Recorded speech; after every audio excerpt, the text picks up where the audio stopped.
ito na naman tayo sa ating panibagong videos for today. So, pupunta kami sa grocery. So, dahil nga si Kititoy ay bagong opera this time, wala kaming choice kundi mag-commute. So, tricycle kami going to grocery.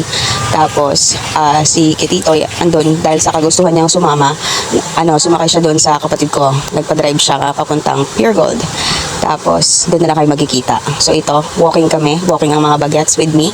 So, tara guys, samahan nyo kaming mamasyal. Char.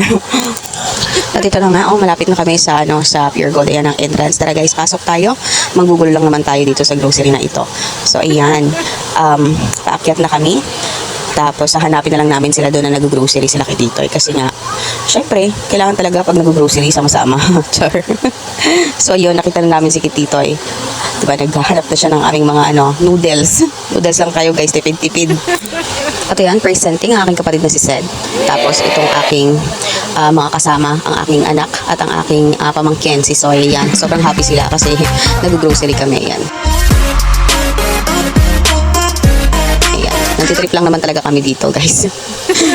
At yan na nga, going back tayo sa ating pag-grocery. So ito, yan na, napuno na ng konti ang aming basket. So maliit lang ang budget, maliit lang ang basket. Ganun yun, guys.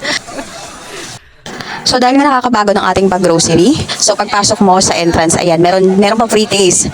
So pag nauuhaw ka, kumuha ka lang doon. So merong free drinks, yung new variant nila ng Sprite. Tapos syempre hindi magpapahuli, meron pang pag may panulak, may pambara. So doon sa gilid meron pang isang free taste, yung chow fan. So ayan, kompleto ang merienda, may kanin at merong drinks.